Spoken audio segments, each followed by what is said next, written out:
Just double checking, does everyone have access to the link? Yeah.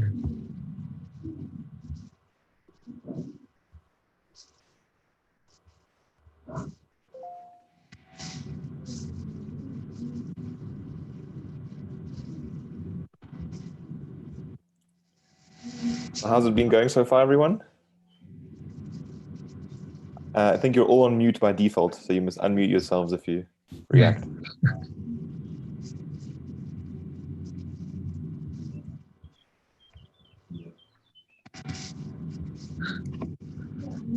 Stephanie, I assume you've had a bit of an overview, so how's it been so far on your side?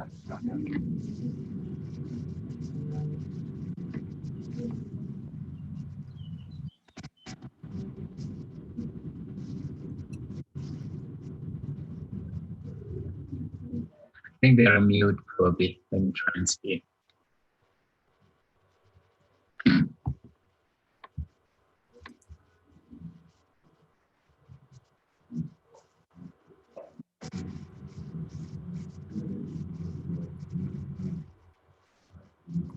Okay, I'm just putting the link on Slack for the live kickoff.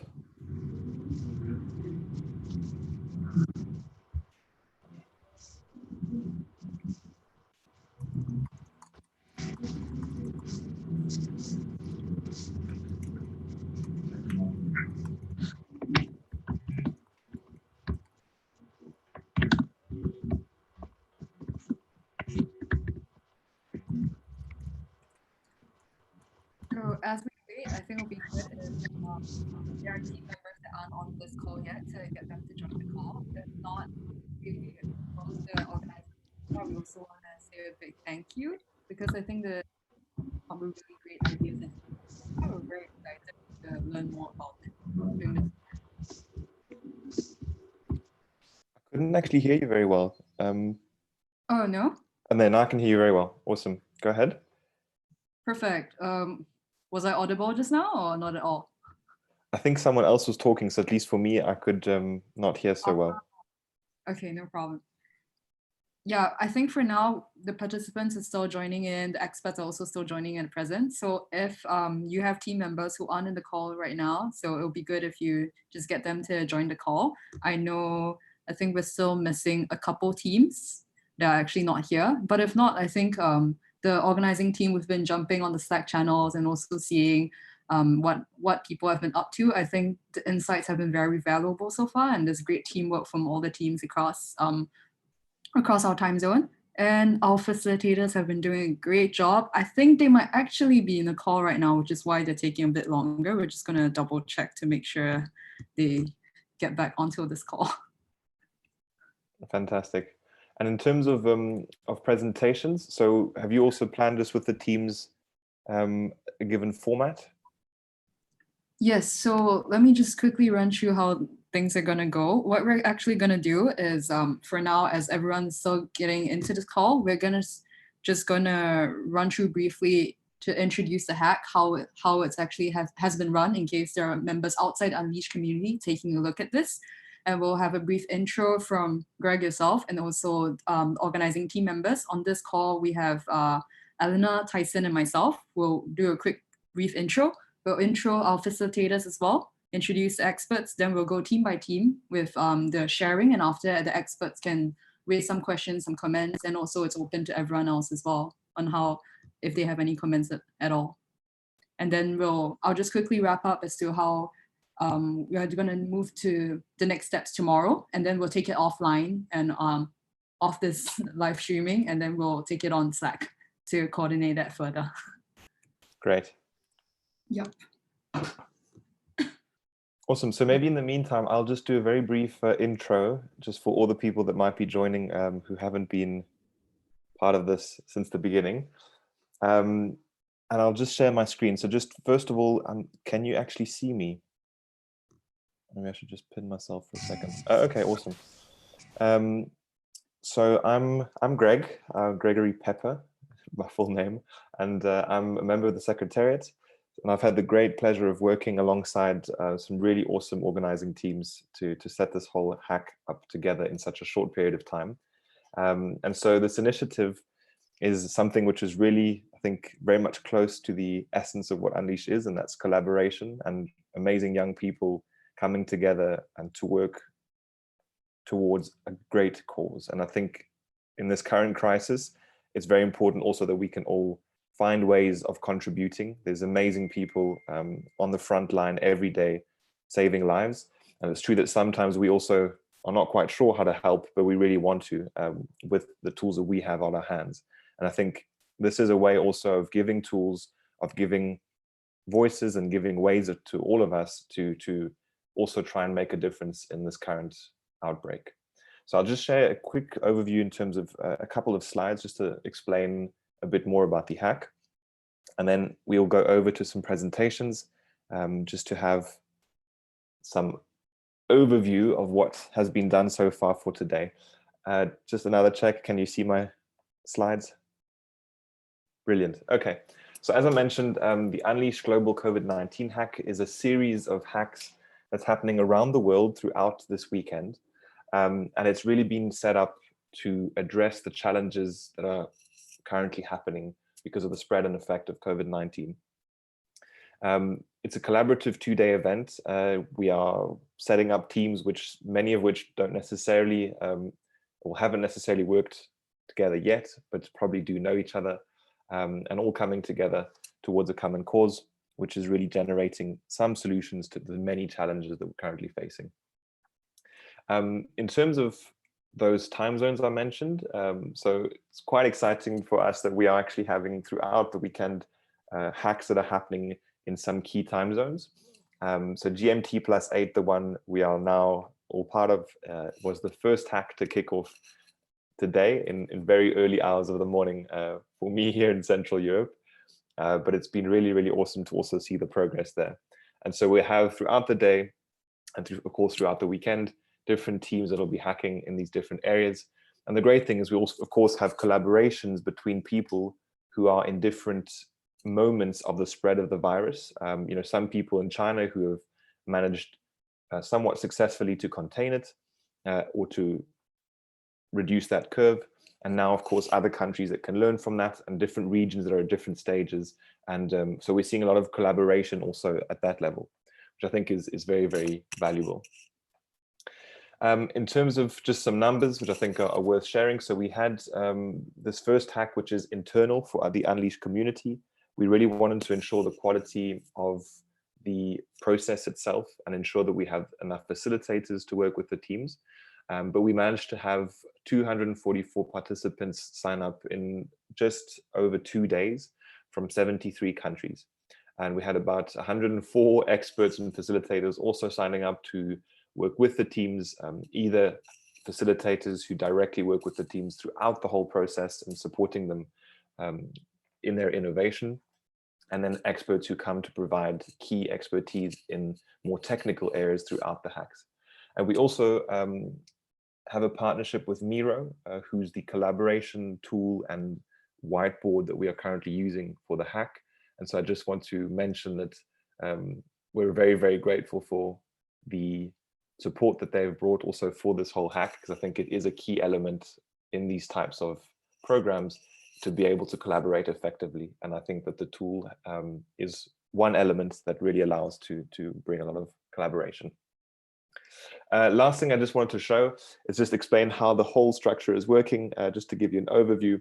But as I mentioned, we have these organizing teams which are in each region, and they have been amazing throughout the last week in terms of preparation of the hacks. Many of them are on this call now and will also introduce themselves in a second. And they have essentially been coordinating their local hack, and we've been supporting them in doing so. The hack itself is a teams of 3 to 5 previous Unleashed talents that are getting together, facilitators that also have previously come to Unleash to facilitate and are there to support the team throughout the whole innovation process. Communities is something that we're trying to involve as much as possible through our family, our neighbors, people that we know, who we can interact with and get to understand what current challenges they're going through. And as I mentioned, we have many experts that are joining to support in more key areas. So that's the main overview I wanted to give of what's been happening and what we have been doing. And now I'd like to give it over to the team who's really been doing the most amazing work, keeping this whole hack running and working close with the teams and facilitators. So maybe back to you now, Xinyi. Thank you so much, Greg, and also for the very great intro. I think it puts everyone who doesn't quite know what everyone has been up to, what actually we've been doing for today. So just to recap again, what we're gonna do is after this introduction of what the hack is about, the organizing team members will actually be doing a brief self-intro. Then we'll actually ask the facilitators to have a brief self-intro as well, and also the experts as well, because I know that there are some participants within this hack who have not spoken with some of the experts. So just a brief intro from yourself would be great. And then we'll move on to presentations by the different teams, and I'll coordinate that as it goes along. So I'll just briefly give a self-intro. I think most of the people on this call would know me. I'm Xingyi, so I'm calling in from Singapore right now. I actually go to school at the University of Tokyo, but I'm taking online classes right now. So usually around this time of year, I'll actually be back in Tokyo for my Master's of Public Policy degree, but that's not quite happening right now. So I'm joining everyone on Slack and on Zoom. So if maybe Tyson can do a self-intro now. My name is Tyson. I previously was in Unleash 2019 as well, and I'm currently working in Nairobi as a public health researcher.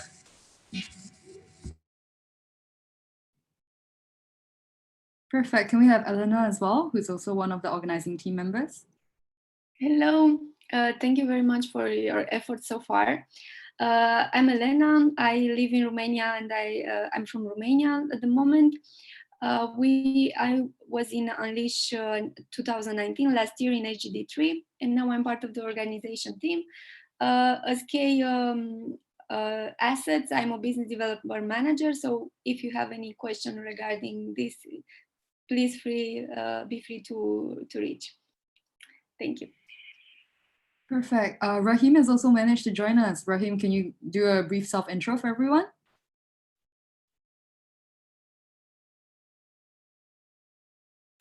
Rahim, are you there? If not, we will move on without you, actually.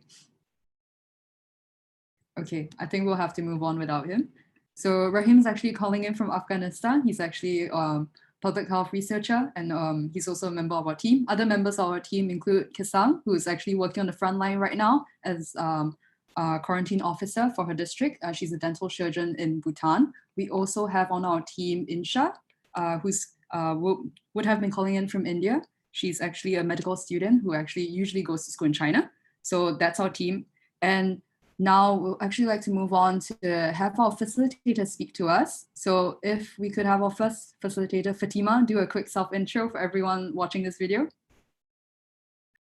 Hey everyone, I'm Fatima. I am from Egypt originally and also New Zealand, but I'm actually based in Cambodia right now because I didn't want to go home, especially because I live in Cambodia and all of my immediate family are like essential services staff in hospitals. So I didn't want to be potentially infecting many people.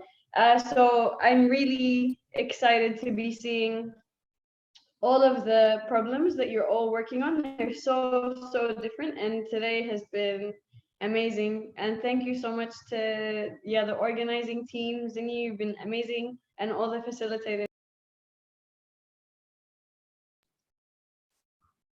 Thank you, Fatima.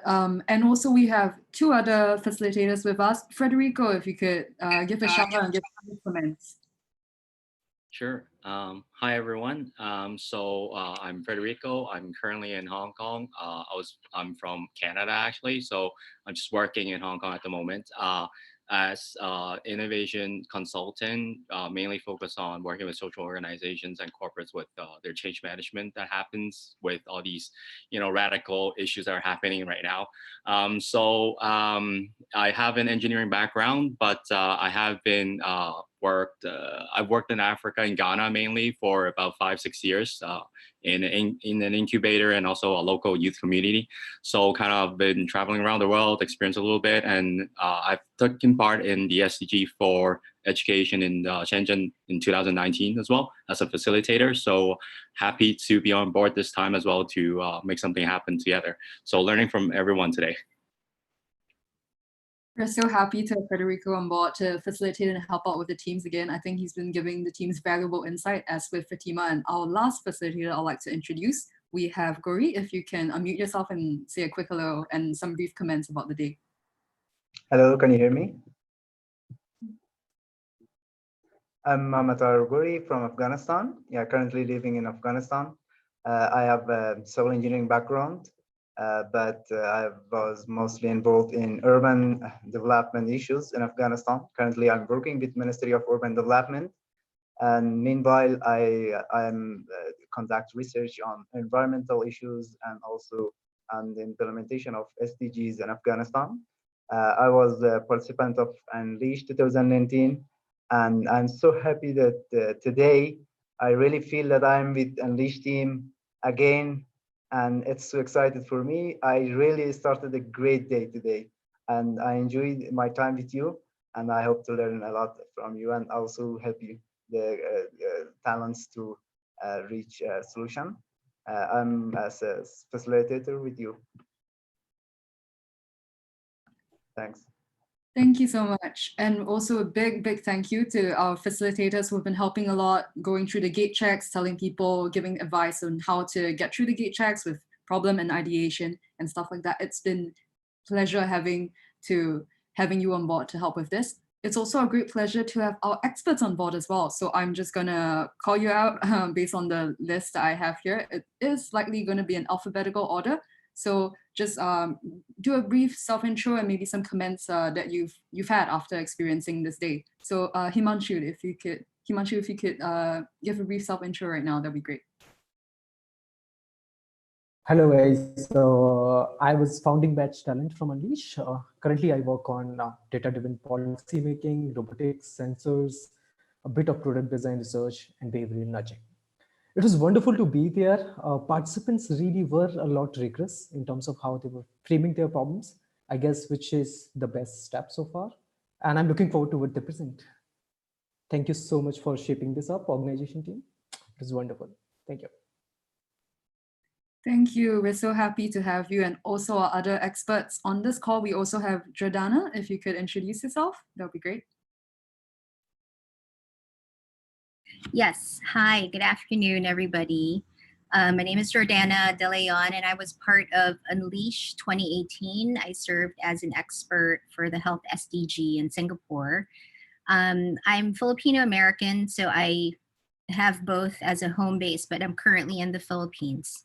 And majority of my experience is in public health, particularly in HIV/AIDS, and I've worked in different parts of the world, most recently Nigeria, Tanzania, Cambodia, the Philippines now, and Vietnam. I was with the State Department, the US State Department, on their global HIV program, and also with USAID. And then I also have my own company, and we specialize in impact metrics. And so a lot of, you've seen a lot of data come out, with COVID, and how do we really measure how the epidemic is spreading, and how do we track the work that we're going to end up doing to curtail this epidemic. And so I haven't been able to interact with a lot of the teams today. No one has asked any questions, but I'm here and I'm happy to help, and just wanted to cheer you on. You guys are an exciting and very talented bunch, and thank you for making time today to do your best to contribute to this effort. Thank you so much, Jordana, for joining us. And also, as Jordana mentioned, if anyone has any questions for her, you can just ping her on Slack. I'm sure she's happy to help. Very happy to have you. We also have Linka on the call. If you could introduce yourself and give a few comments as well. Yeah, sure. Thanks. Can you guys hear me? Yep. Okay, cool. Sorry, I won't be able to turn on my camera. because my internet speed is quite limited right now. So I am based in Thailand. I'm from China.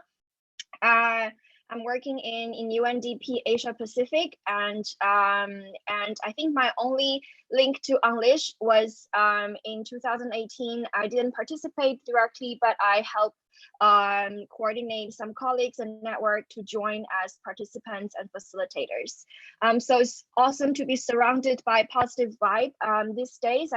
I read through all the conversations, and I'm just always amazed by people who want to take initiative, want to help other people. So as I mentioned in the chat, my background is related to mental well-being, employment, and also vulnerable communities. So if you have any questions, please don't hesitate to reach out to me.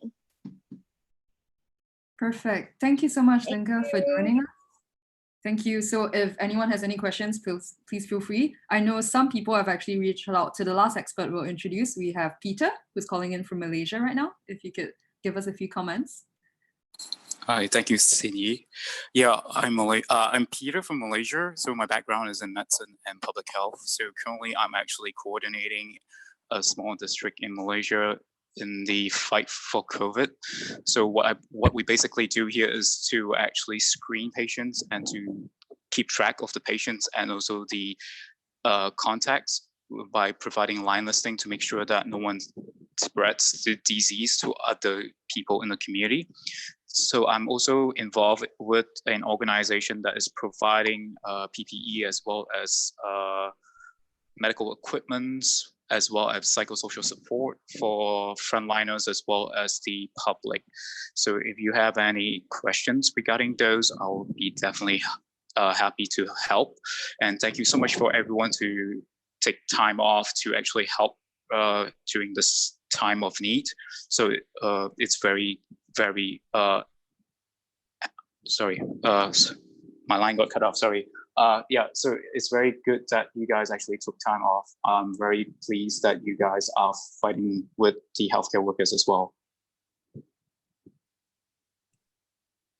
Thank you so much, Peter, for joining us, even though you're working on the front line. I think your insights have been very valuable, as with the insights that all our other experts have given us and will continue to give us tomorrow for teams that do choose to move forward with their ideas. It's very, very great to have all these experts on board. I've personally learned a lot from talking to some of you as well. So now I think what we're going to do is we're just going to move on to the presentations by the teams. So if we could have the first team, team one, you can organize yourselves and unmute yourselves and go ahead. Alrighty, so myself and Shaylin and Amber are team one.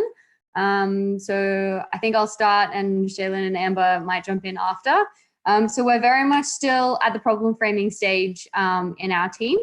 So we're looking at the area of mental health. And I think Greg summed it up really nicely when he said, we're not sure how to help, but we want to. So what we're really trying to do at this stage is make sure that the problem that we're framing is the one that we really should be prioritizing and spending our time on. And is a real problem for us to solve. So in terms of who we're looking at our frontline healthcare workers. So in the last few hours, we've actually spent most of our time talking to sort of 10 different doctors and nurses in Malaysia, Australia, the US, Bhutan, and Nepal, and getting some of their experiences and feedback on what their concerns are, particularly in around their mental well-being. So those key concerns that have come up are sort of in 4 separate areas. The first one is with access to PPE. Particularly in areas of the developed world like Australia and the US, where they haven't seen these unprecedented shortages before. This is something that they haven't had to deal with perhaps, and it's something new. The second area is the safety of themselves. So obviously they're at a much higher risk of infection. And also there has been some community instances where healthcare workers have seen other members of the public react negatively because they have a higher likelihood of perhaps having COVID. And the third area is infecting others. So I think Shailene might speak a bit more about that later, but having a fear of infecting the people that they love and the people that they live with is obviously a pressing concern. The final area is lack of access to normal services that they might usually use to handle their mental health or well-being. So for example, if they might hang out with their co-workers, get a drink after work, go to a park, go for a run, go to the gym. Those normal coping mechanisms or resources aren't available. So those are the sort of recurring themes that we're seeing come up amongst some of our healthcare professionals. And if anyone else or they themselves have some sort of input they'd like to share with us in that space, we'd love to hear it. So that's sort of what we've been looking at. In terms of where and when, we think obviously this is a global issue, but we're trying to narrow our scope, if not necessarily to a region or country, then perhaps to a level of lockdown or a number of cases or a particular definition. And Jordana, we'd love to talk to you maybe about some of your experiences and impact metrics that we could use to be able to qualify that, but still narrowing down what sort of community we might be looking specifically at that this affects. So I think huge thank yous to all the experts that we talked to today. And facilitators, your input has been fantastic in helping us scope the problem a little bit more. And Shaylin and Amber, do you want to add sort of some more about the conversations that you've had? Yeah, sure. So apart from what Talia mentioned about the lack of PPE equipment, so we have also found out through conversations with doctors and also experts like Peter. So we found out that generally these frontline healthcare workers are really scared of being infected themselves. And moreover, they're even scared of actually infecting others and especially their loved ones at home. So this eventually led to another insight, which is what happens when they go back home, right? So this actually triggered another insight when I talked to Kasam, another doctor in Bhutan as well. So Bhutan is like having the highest gross national happiness index, right? And like the happiest country in Asia. So it was really interesting by having only 3 imported cases in that country itself.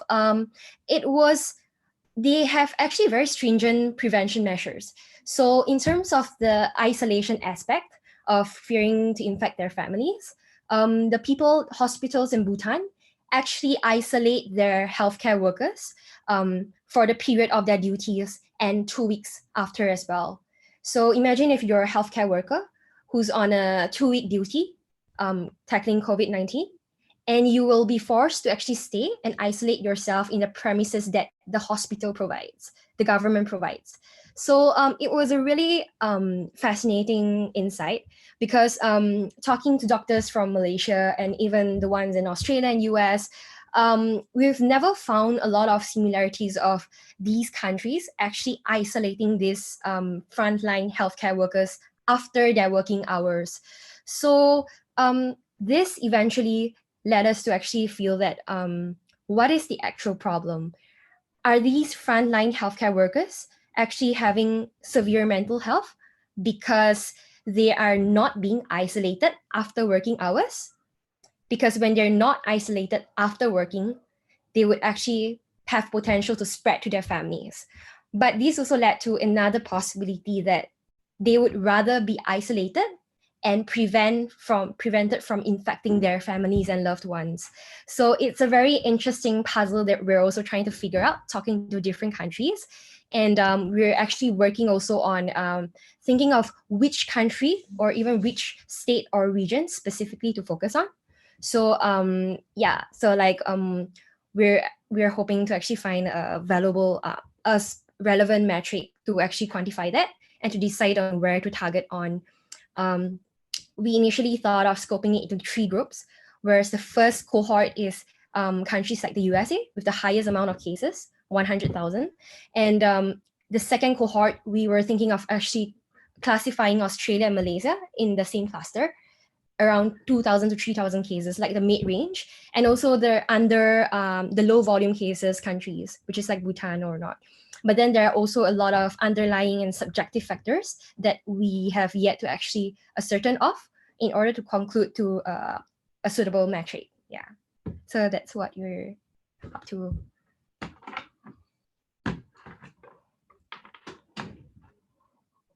Yeah, so thank you so much for the, I appreciate any feedback and suggestions.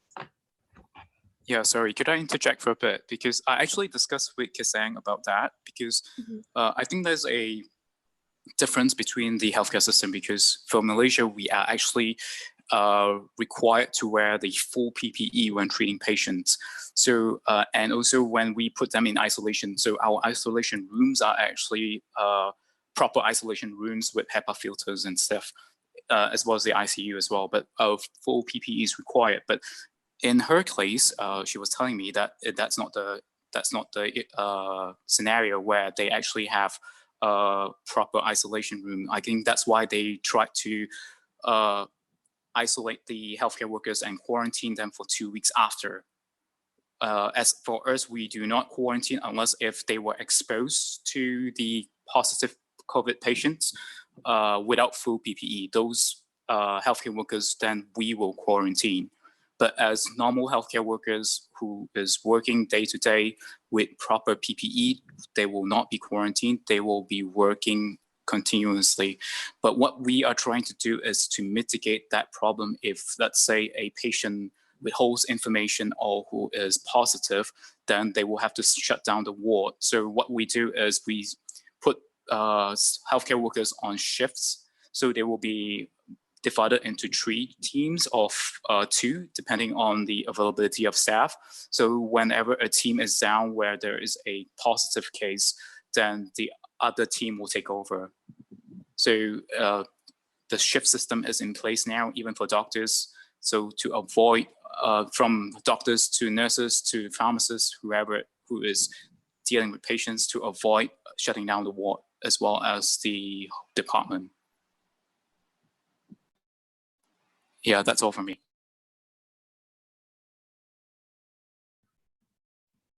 Are there any other experts that would like to jump in at this point? I would. Talia and Shailin, thank you for sharing your project. And I'd love to talk to you more even offline to start to think about what exactly it is that you would like to measure. And then once we define your question tighter, then we could figure out how to design certain indicators or ways to measure the outcome that you want to see for mental health. So happy to chat further along after this. That'd be great. Thanks, Jordana. And thanks for your input, Peter. Definitely agree. Yeah, thanks a lot, Jordana and Peter.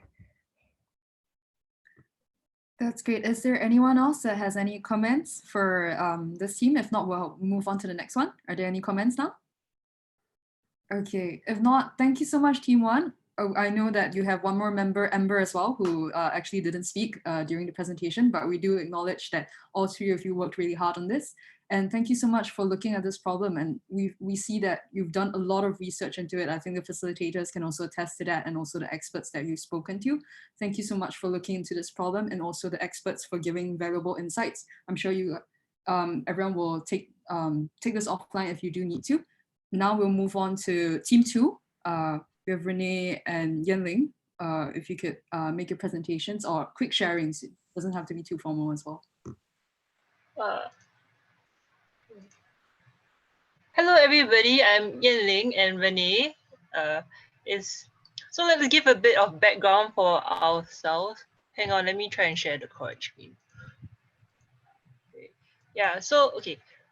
So Renee is a Jamaican who has experience living in Russia, and I'm Yanling. I'm from Singapore, and our focus for our insights will be on, in particular, the vulnerable, and the people that we have focused on is the renters in particular who have lost their jobs and as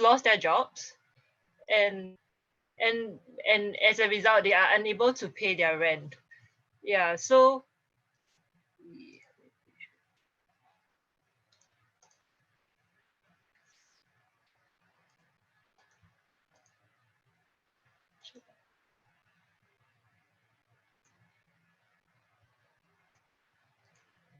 So on the onset of the COVID-19, right, approximately 30 to 40% of all of each countries are renters, and rent vulnerability has increased in particular for everybody, but we want to focus on like the non-nationals, like i.e. the people who are foreigners and who are working and living in Russia because of they've enforced the lockdown in Russia.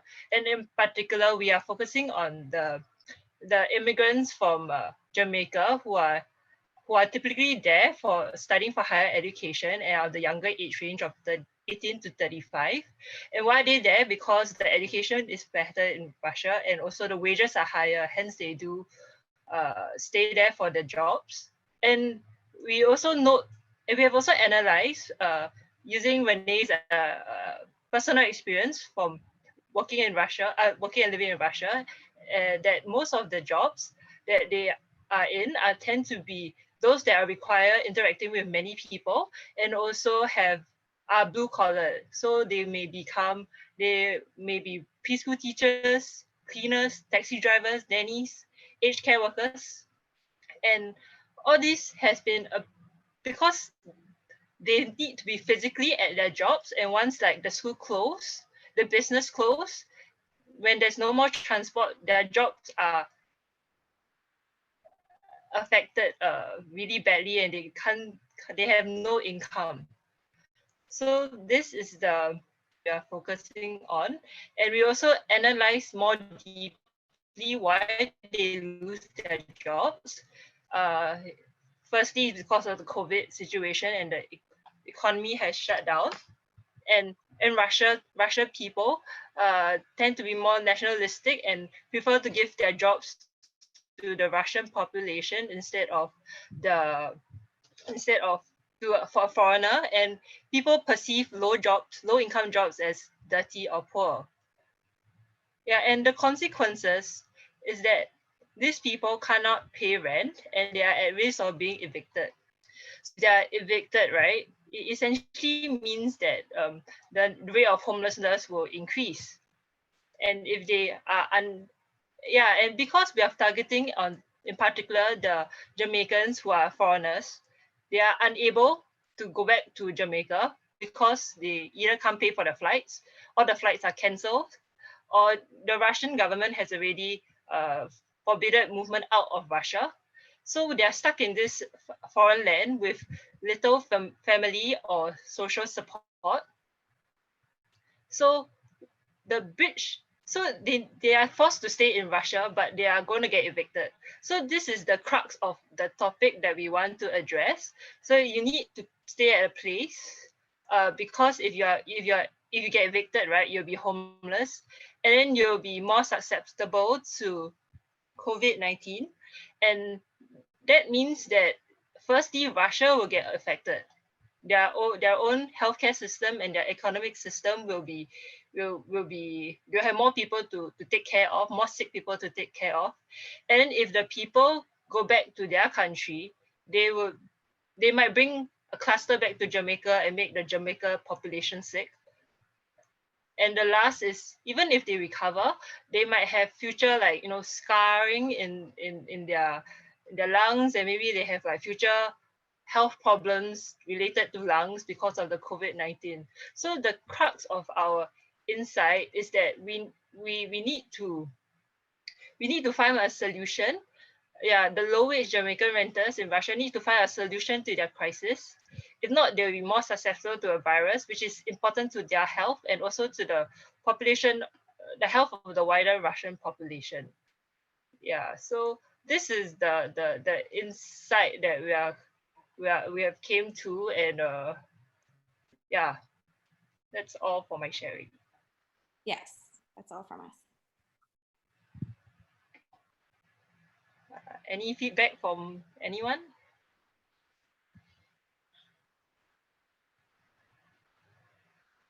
Can I ask a few questions? Yes, go ahead.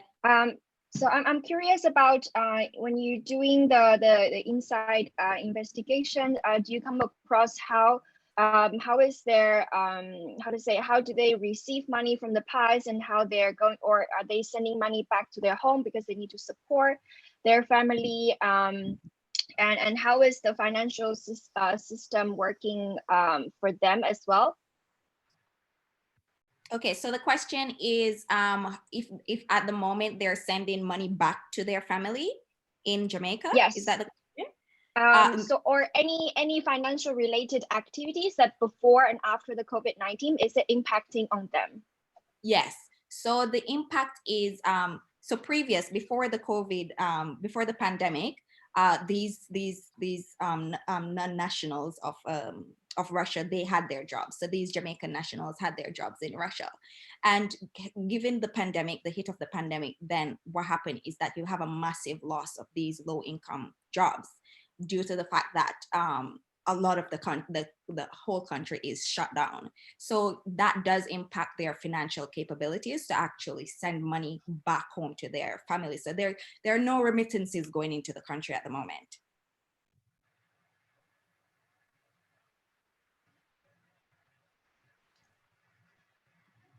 Did that answer your question? Right. Yeah. You were saying that primarily, so their overseas financial activity was sending money back to their home country, and now that this activity has to pause. Yes. All right. That has ceased. Cool. Thanks. I'm just curious about if we dig deeper through this line, maybe we could find something that we can support them with. So no, I'm just thinking out loud. Okay, so so essentially you're talking about a solution to it. Yeah, can I contribute? I have a recommendation. Okay. Are you familiar with any businesses or Jamaican businesses in Russia? No. No, because that might be another way. If there's a business there, then that would be an initial short term if they have funding to support citizens. Because I think someone mentioned earlier, Russia will prioritize their citizens first, right, over foreigners. And so if there are other investors there, then they might be an initial short-term solution to help them. Now, yeah. Yeah, that's an idea, but the thing about it, from the moment I've been in Russia, which was from 2016 to 2011 to 2014, I've never come across a Jamaican business-owned a business in Russia. But the thing about it, Jamaica doesn't even have an embassy in Russia, but Russia has an embassy in Jamaica. So really and truly, the nationals of Jamaica that are in Russia, they're there basically with no support, no form of government or business support. Okay.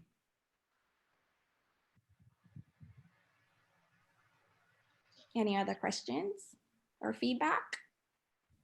Hi, Peter here. So I'm just wondering, could this idea be expanded to more immigrant workers instead of just Jamaicans? Because I'm thinking out loud that there will be a lot of other immigrants facing the similar problems as well. Yeah, because and here, yeah. Yeah, Yeah, I agree. go ahead. And that initially, that was what we were gearing towards. But we were advised also by our experts to kind of focus in on a specific group. Because that problem would be affecting not just actually immigrants, but also the B40s, because that's what our country is facing, because we are currently on lockdown, and the communities, the populations who are actually earning daily wages, they will not be able to sustain themselves because their livelihood is actually removed from them. So if there's no support from the government, usually governmental support is only for their citizens. So for migrants, for refugees, or for illegal undocumented workers, they are definitely the vulnerable population that will actually be affected the most.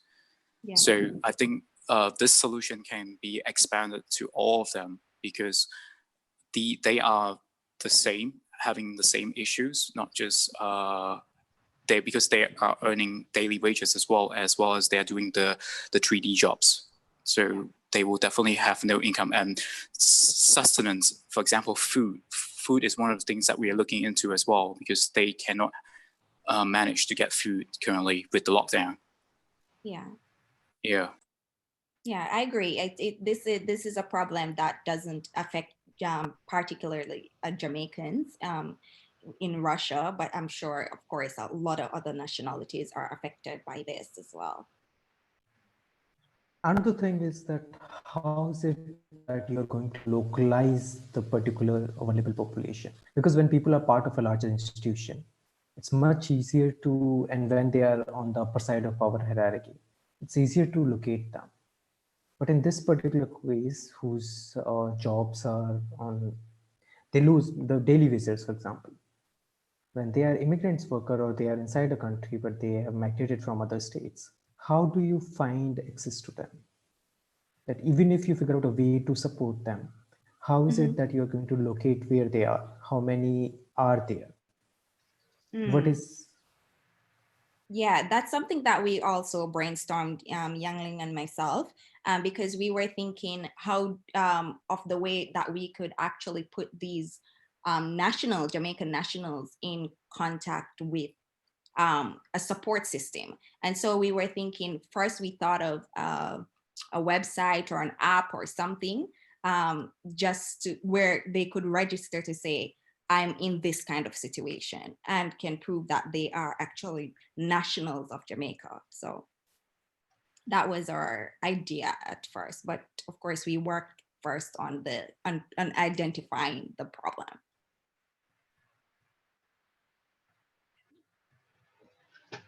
I think there's two issues as in the thing that we want to focus on is to solve rental issues, and we have selected Jamaicans and in Russia because that's what our team has experience in. I mean, the solution that we can come up with, if it's a business or broad-based solution, it can be applied to all. But if we want to focus very much on the Jamaicans in Russia, it will have to the solution will have to tap on their social networks, the informal ties in their society in there. So it's like two branches that we will need to analyze further.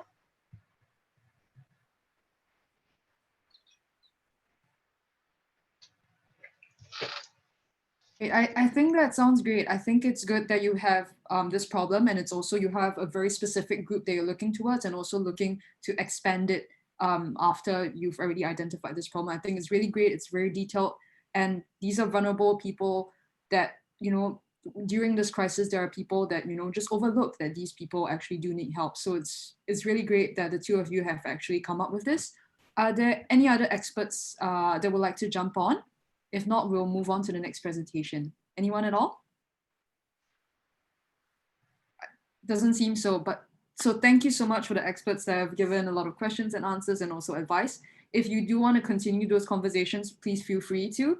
And thank you so much to the two of you for coming up with such an insightful and very detailed insight. I think it looks amazing. And these are definitely people that I think it's good for the rest of us to know, because maybe these are some things that the rest of us maybe didn't consider when we are looking at this COVID crisis and thinking of people we want to help. Thank you so much for that. We'll move on to team 4. If you guys could start with your sharing.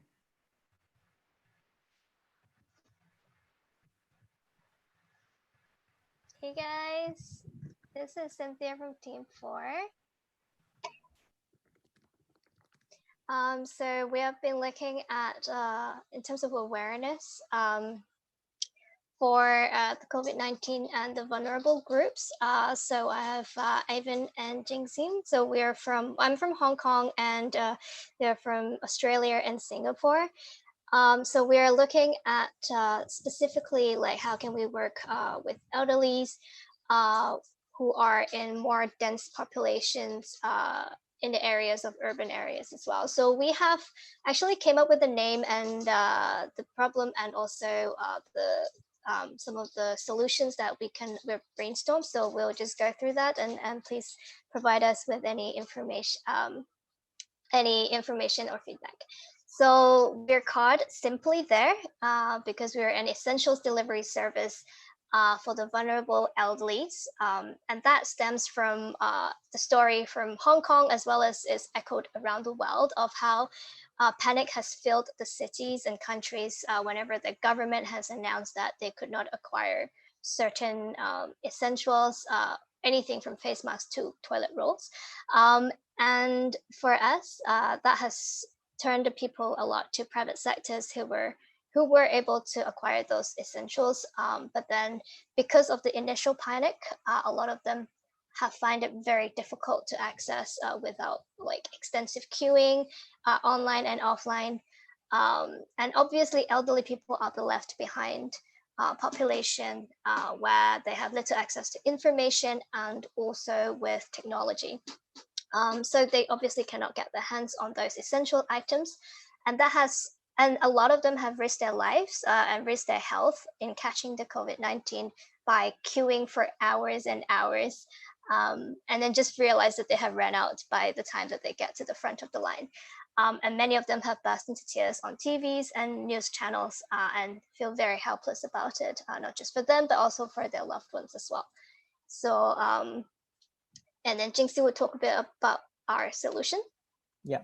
So the solution that we've kind of anchored on right now is what we're calling Simply There Essentials. It's a cooperative member-based weekly delivery service for essentials, for things like face masks, hand sanitizers, toilet paper, and other food items. We're trying to make it time-limited membership. So basically, we are only limiting this to just people who are over 60-year-old, because these are actually the demographic group that is the most vulnerable in terms of the virus. And because of the way that we're doing this, we're going to have a very limited group of people that can sign up. We are able to then guarantee supplies for a foreseeable future. So we can actually make sure that if, let's say, there are 1,000 people that's going to be signing up, we have enough supplies to supply these 1,000 people with daily necessities on a weekly basis. By doing this service, of course, then there's no need for these people to travel to get the essentials. As much as possible, we'll be able to deliver these essentials to their homes. Of course, there might be people that we might not be able to reach. So if that's the case, we also try and arrange for accessible locations, and they can actually come to collect the essentials by appointment. And that actually helps in terms of that social distancing, because then they don't have to go and queue up at supermarkets or whatever it is to actually get the essential items. On top of that, from an awareness perspective, in more than just providing the essentials, we also include a weekly, easy to understand guide on what are things that you should do or shouldn't do during this period of time. And every week that message could be different depending on the situation and how it evolves. Of course, as much as possible, we'll constantly review the items that are included in this essential pack. And if necessary, we can add other items that become more important as time goes by. So Ivan, you want to just chip in on the last parts on what some of the innovative things? I guess Simply There is a targeted consumption and communication model. We know that our approach can be refined to fit specific social contexts to achieve better outcomes during the pandemic. We see Simply There Essentials as a social initiative that can enable a particular group of vulnerable people to have access to essential goods at reasonable costs. Our tailored communication to Simply There members helps them to cope with any overload of information and avoid any misinformation that they may have. Our model provides social distancing and avoids unnecessary problems such as panic buying, hoarding, and profiteering of essential products that may disproportionately affect elderly people on low incomes during the current pandemic crisis. In short, we want to be able to be in a position to promote awareness of the pandemic among people who may not have access to this kind of information, and help them to react in a manner that does not necessarily make the situation worse. So my team is happy to take any questions that you may have on things that we are unable to cover in this page.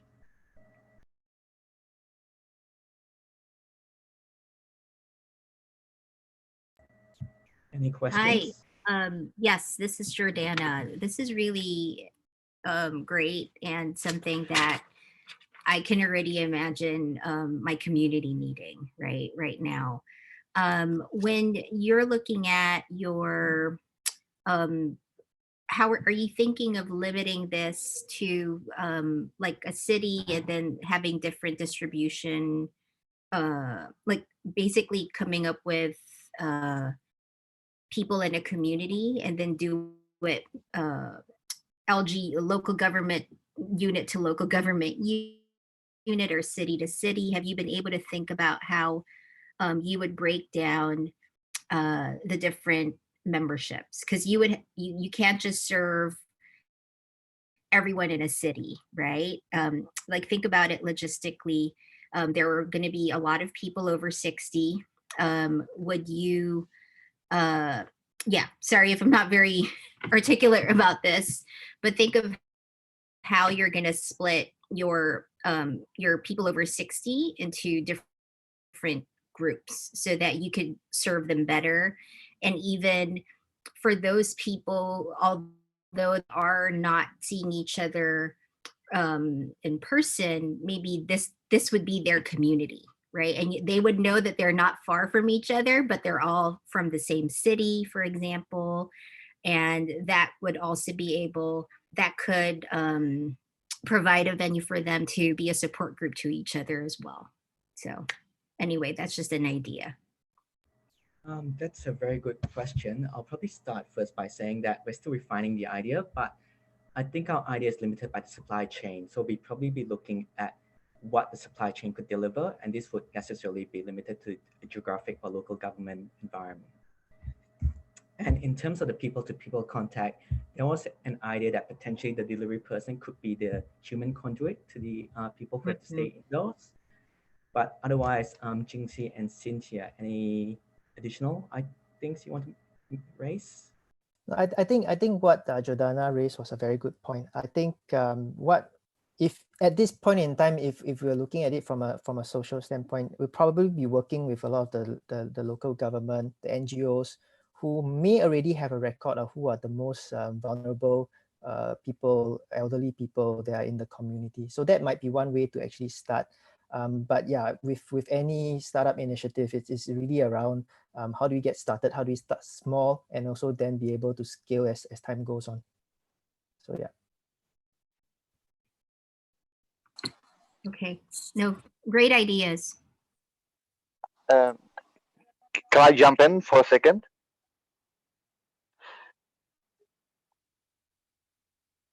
Yes, sure, go ahead. Yeah, just to add on top of the vulnerable groups that you mentioned, I really like the idea. Did you have a chance to think about other vulnerable groups as well? I'm Rahim from Afghanistan, by the way. Like in my society, the other vulnerable groups rather than the age group are people with drug addictions, people who are malnourished, and we think that they're most at risk. So did you have a chance to think about those groups as well? I think essentially the idea that we've come up with is not something that has to be limited to a particular age group or demographic group. But I think why we actually decided to go with the elderly group as a first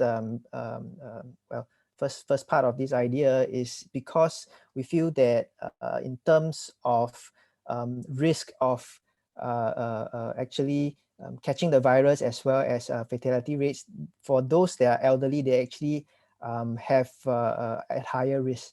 So as much as possible, if you can help them avoid being in situations where there's a higher chance of them catching the virus, we are actually thinking about it. But of course, once this situation comes down a little bit more, because then this idea could be extended to a lot more other vulnerable groups, including like what you mentioned, people with drug problems and other problems and other parts of the community.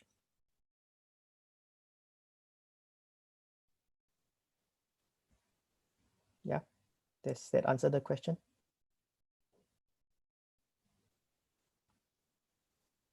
I thought it was yeah, thank you. Perfect. Are there any other experts who would like to jump on at this point?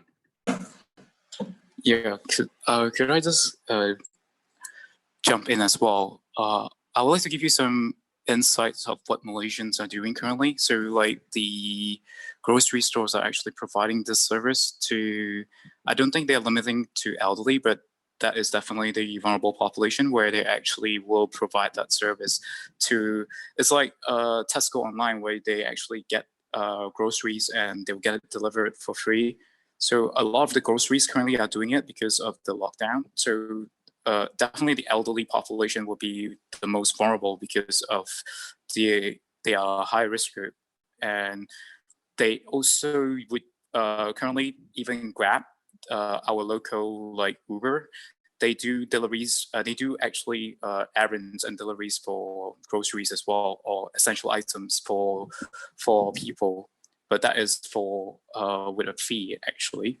So that will help actually because currently they are limiting people to get into the grocery stores, I think 10 at a time to actually reduce the contact among the shoppers. So that's one of the things that we are trying to do by social distancing, by actually providing timing for people to come so that they don't crowd at a certain time during grocery shopping. Yeah, so that is one of the things that we are doing in Malaysia. Just like to share about that.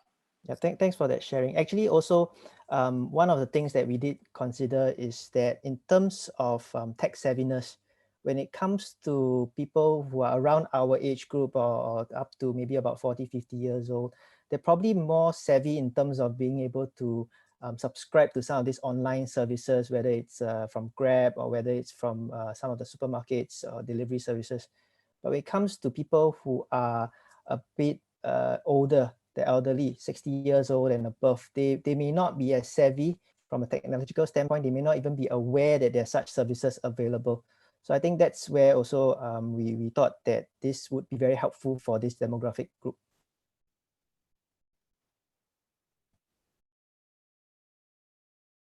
Yeah, okay. Anyone else would like to jump in? Hey Yeah, guys. I can also share. Sorry. Please go ahead. Go ahead. Can I, sorry. Yeah, I just want to share what's going on in Thailand. So I think it's a perfect focus, and I think so as you guys mentioned, right? We don't have to just stop at this demography. We can start from here, and because this group are, from what I've seen in Thailand, is actually really the most vulnerable group, because the Thai government are advised people not to go to the street, and I've already seen that the lady who always cooking downstairs doesn't come out to cook anymore because the government doesn't want old people to exposed to this risk, so they can't earn their living. And so you see that even if they want to, it's kind of like they're encouraged to stay at home. So there's no other means for them to feed and also to support their family. So I do think that this is a great starting point, and whatever that works in the first at this stage could be expanded to other group as well.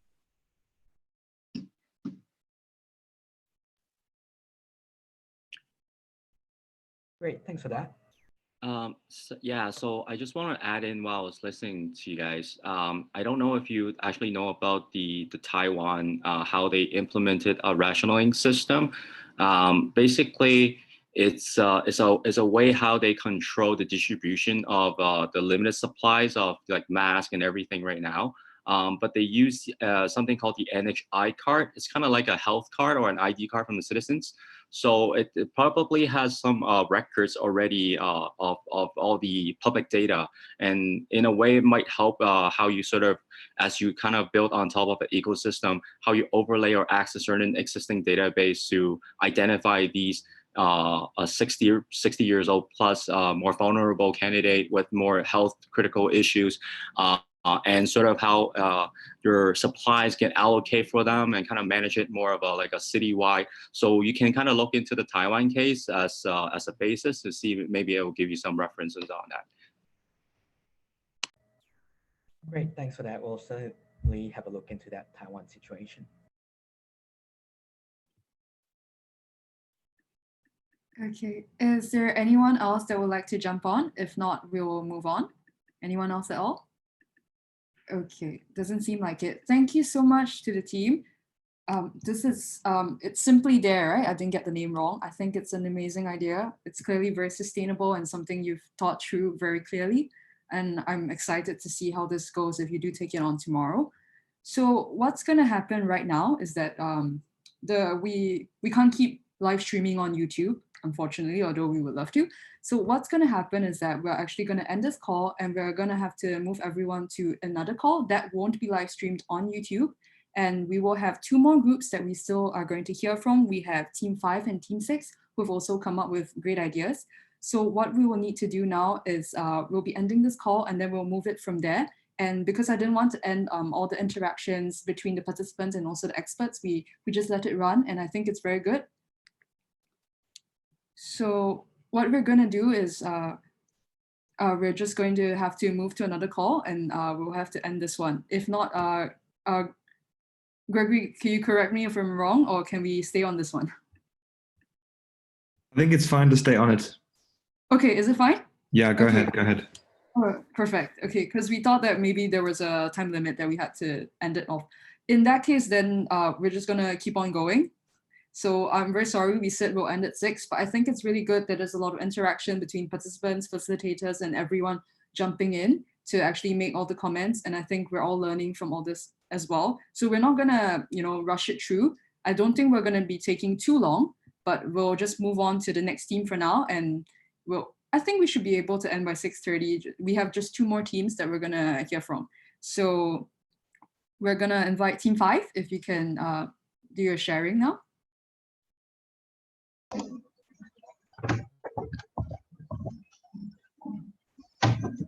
Cool. Are the other Team 5 members around? Yeah. Nice, nice. Hi, yeah. Cool. So hey, I'm Bruce. I'm a medical student from New Zealand. I'll let the others introduce themselves quickly first. I'm Yuning, and I am a sustainability analyst from Singapore. Hi, my name is Collins. I'm from Malaysia. Cool. So the problem that we sort of played around with quite a few different ideas, but I think the one that we ended up settling with is around ventilators. The reason we did that is because most countries where the doubling rate is around 3 days, or countries where COVID isn't well controlled and containment fails, the number of ventilators ends up being the bottleneck in terms of healthcare capacities. So we initially looked at Malaysia as a country, given that we have a Malaysian doctor in our team.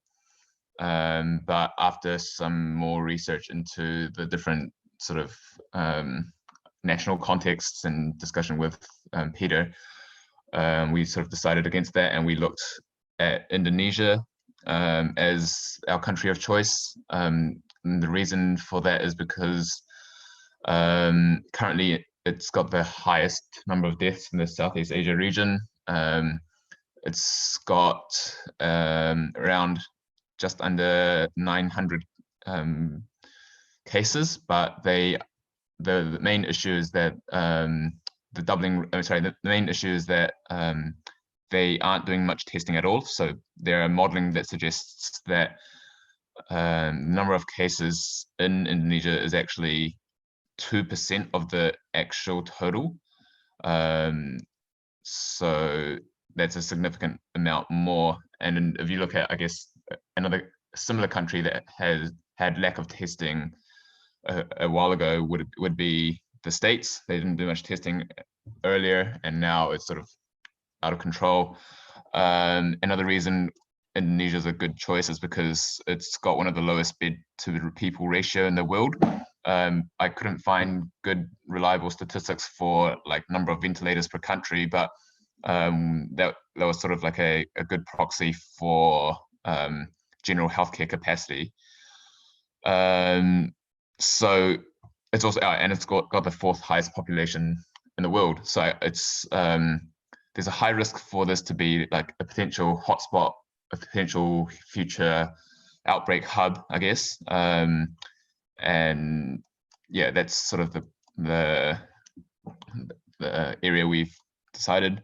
I guess the specific user would be ICU doctors in places where ventilator demand exceeds ventilator capacity, and we'd try and find a way to address that. And it's there are limitations with just like ordering new ventilators. They obviously cost a lot. It takes time to make. There's a lot of bureaucratic red tape that you need to tick off. It might not be as accessible. There'll be like higher startup costs. You might have a rural area that won't be able to support these kinds of, like, they might not be able to support all these extra ventilators. It will be higher cost to transport as well. And this whole time, every 3 days, the number of people who are getting COVID is doubling. So there's a strong demand for a much quicker, cheaper, more accessible solution. And essentially, that's where we've got to. We've got some ideas about what the solution might look like, but we're, for example, in Italy, they're looking at sort of add-ons for ICU ventilators to make them, I guess, so you have one ventilator for 4 people. They come with its sort of its own caveats, in that you have to find 4 people with similar ICU requirements. I suspect in a place like Indonesia, if the stats and modeling is accurate, then they will likely be in a scenario where they don't really have much of a choice apart from doing something like that. But we sort of haven't got much further in terms of exploring what other alternatives might look like. But that's sort of our main problem framing at this stage. I'm not sure if there's anything I've missed. Others be cool to see. Yeah, have you got anything to add?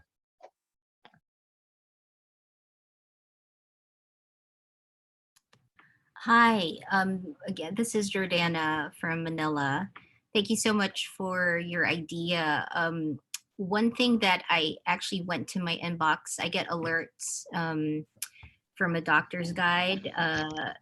And today, one of the first articles I received was, says the American Society of Anesthesiologists have actually advised against ventilating multiple patients with a single ventilator. So you might have to think about your solution. I'm not sure how that would really be allowed to have one ventilator to multiple patients.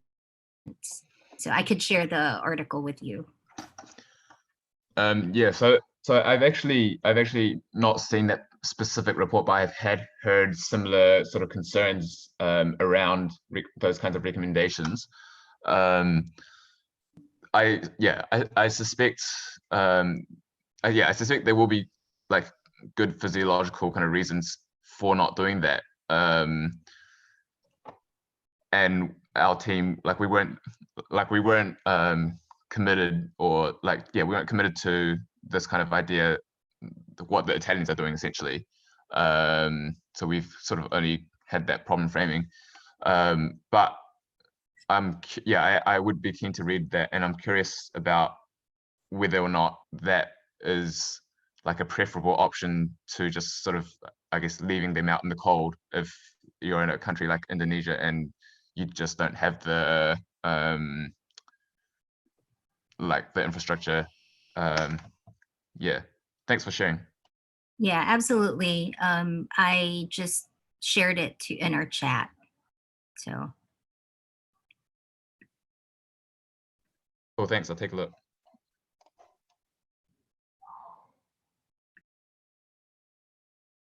Hi, this is Peter again. So as I mentioned earlier, I'm not an expert in anesthesiology.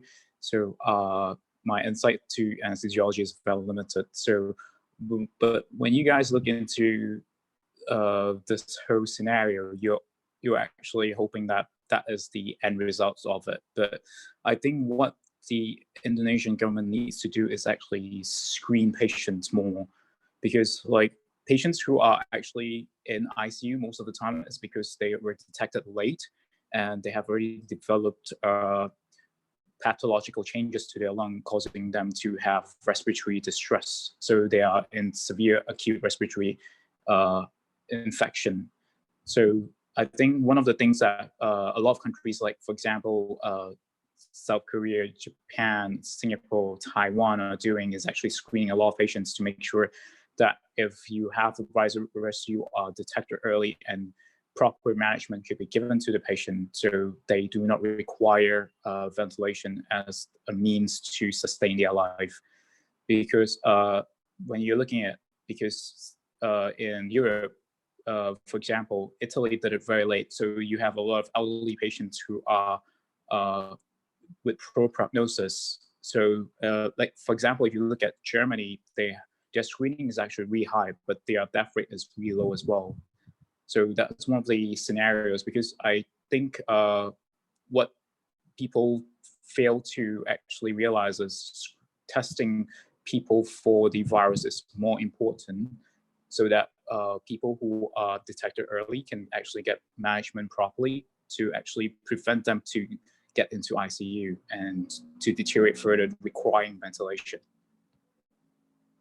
Yeah, but it is, well, because like I think Italy is doing the 8 patients to a ventilator, so because they are in need of ventilators. So I'm hoping that other countries will not follow in that footstep by actually screening more patients. Yeah, thank you.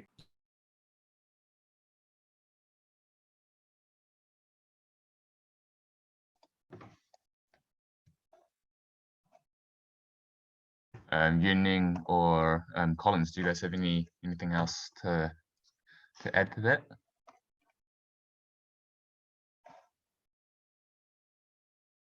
No, I think that was a good summary of where we've gotten to.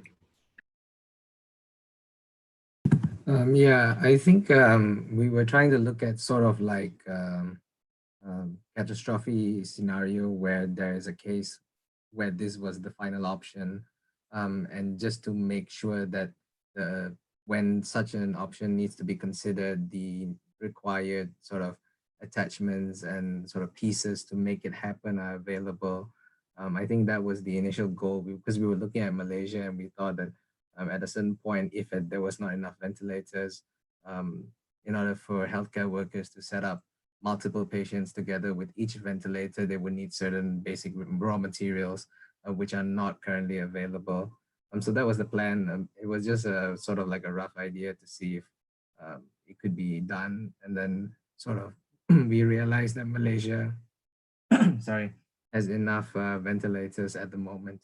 And so we thought of Indonesia as sort of like a second choice for this particular solution. It was just something that we wanted to explore. Thank you so much for the input. I think I'll add also. I've read your consensus statement, and yeah, it sounds like pretty reasonable. I would say, it makes a lot of sense. But it's also interesting that a New York hospital. This is from a New York Times article a few days ago. And they're saying that a New York hospital has also just started doing that, which I guess goes against that sort of the society's advice. But yeah, I'm curious about sort of, I think definitely something that we need to explore more if we want to consider that as one of the options we want to look into. Yeah, I can actually tell you in New York, actually, they are rates of infection is really high. They actually make up half the infection rates of the United States, and they actually require 40,000 ventilators. And currently, they are having issues with the federal government to actually provide that to the state of New York. That's why they are actually doing that, because they are in dire need. But in general, most of the countries usually do not use that as a general rule for ventilation in patients.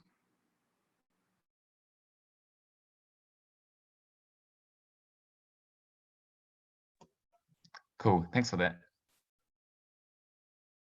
All right. Are there any other experts that would like to jump on?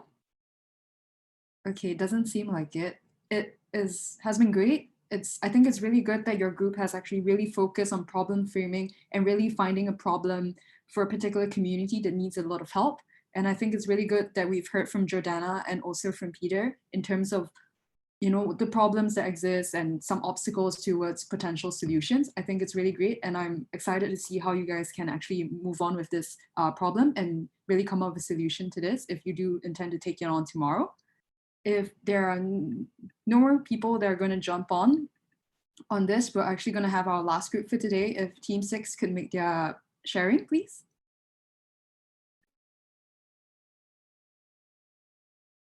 Hello, everybody. Do you hear me? Yes. Okay.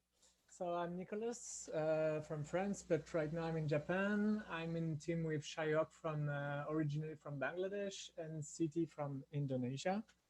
We have been working on PPE, and especially the high demand of PPE, particularly in developing countries like Indonesia or Bangladesh. It has been difficult for us to get some insights because we are not in the field of PPE exactly. We know we have insights on the medical side, like we know doctors that say that there is a shortage of PPE, especially masks, and also about the quality of this PPE. But this led us to manufacturers. So what is the problem actually? What is going with manufacturers that they can't really produce these masks, for example, the N95 mask. So we got some path. We go down two paths. So the lack of raw material, because the regular material are on high demand because there is a high demand of production. So they are going rare, and the lack of we can say innovation around new materials that we can use, especially local materials that can be found on site in these countries. Also the lack of expertise, so the lack of maybe specification for manufacturers that want to do masks, but they did not before. So it's new for them, they need expertise to configure the machine, etc. And also maybe the lack of tested and approved innovations. So these are all the things we thought about. The thing is, we truly lacked of insights. So if any experts here have insights from manufacturers, especially from manufacturers, it would be nice, because we see a lot of initiatives on internet about how to make a mask, how to make a respiratory machine, etc. And maybe there is something to do here. So with the facilitators, we try to narrow the subject we want to address. We were more on materials right now, but we still think of maybe broaden it more. So yes, that's our reflection right now. So we have maybe some ideas of how to address this problem, how to unlock the manufacturers. So maybe gather the feedback, gather what they need actually. Is it the material? Is it, I don't know, the process, the expertise? Maybe ideas would be around that, how to gather what the manufacturers needs and what innovators or individuals might bring to them to overcome these difficulties. So yeah, our problem framing in the end would be manufacturing, producing masks, N95 masks for frontline medical staff in Bangladesh or Indonesia, developing country in general, need innovative alternative to produce N95 masks with local materials or new process, because there is a high demand. And some countries are not currently able to satisfy this demand. Yes, I think that's all. So we had some kind of ideas, maybe a platform for the manufacturer to share their needs and some people to answer, some experts to answer. Or on the other side, it can be material, but it can be processes, it can be anything. And also maybe on the other side, like people with ideas can submit them and experts can review them and say, okay, this might be nice, this need improvement here and here, did you test that, etc. So right now, I think the thing we really need is insight from manufacturers, because we lack of it and we can't, it's hard to find on internet. Did Shayok or City want to add something to it?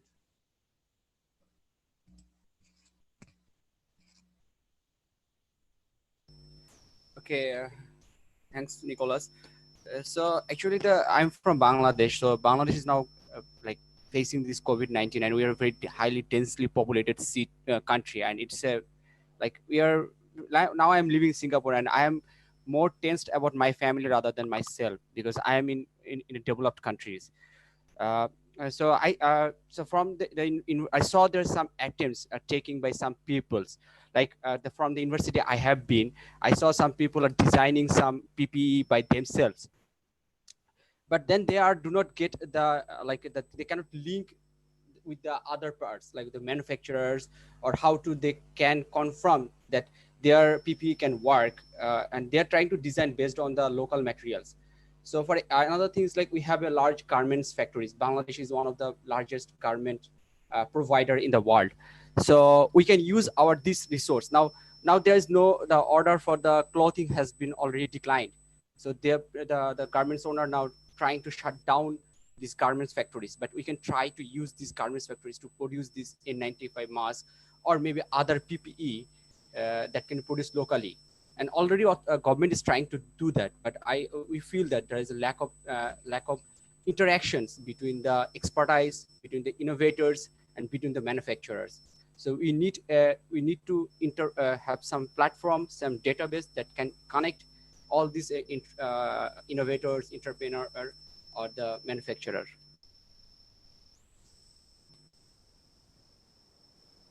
Anyone want to jump in and give some feedbacks? This is Jordana again. Great ideas, Team 6. And I love that all of the solutions that the different teams are coming up with are addressing different aspects of the problem.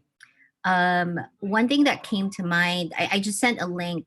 I just did a quick Google search of the different garment manufacturers in Bangladesh. And so I was thinking if those, and there's someone already from the team brought this up, that you already have the manpower and potentially the infrastructure to do the manufacturing. What you guys just need is the new technology of how you could basically design N95 masks using different kinds of materials that are available in Bangladesh or in Indonesia.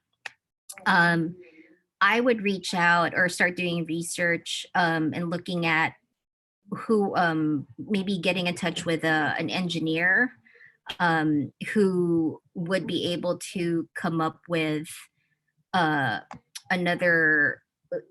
basically a proxy for an N95, and then see if they could start prototyping and having those made in these Bangladesh plants or factories.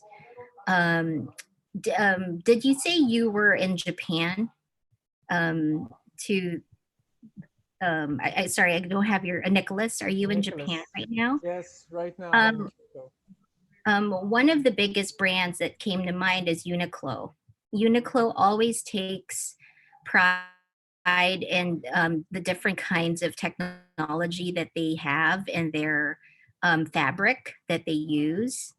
I don't know if they're probably already thinking about a way to help address this this problem. So maybe if you can send an email to Uniqlo or other companies in Japan that are known to be innovative and using a lot of technology in the fabric that they use, if because you could get the design ideas from somewhere in Japan and then have the manufacturing done locally.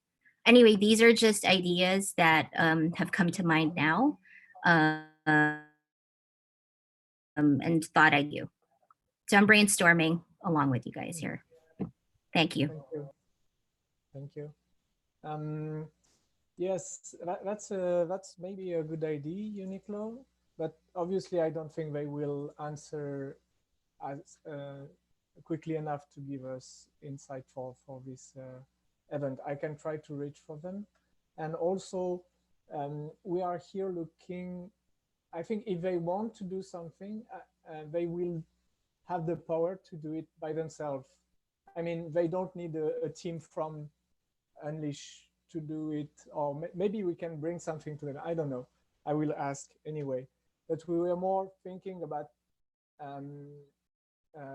developing countries because maybe manufacturers are more in difficulties. Like they don't really have the power that maybe Uniqlo or the contacts that Uniqlo can have.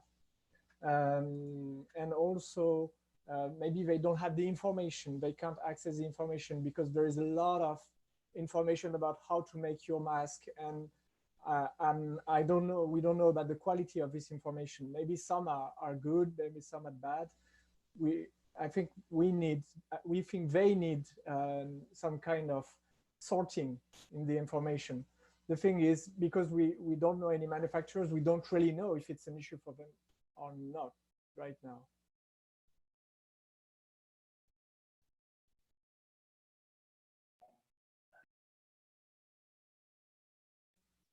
Thank you so much, Nicholas. I think that was really good. I think you really got into the problem of it. It's that we're really looking at developing countries where these manufacturers have some difficulties. And I think we are in a space, and your team is in the space to come up with a solution for it.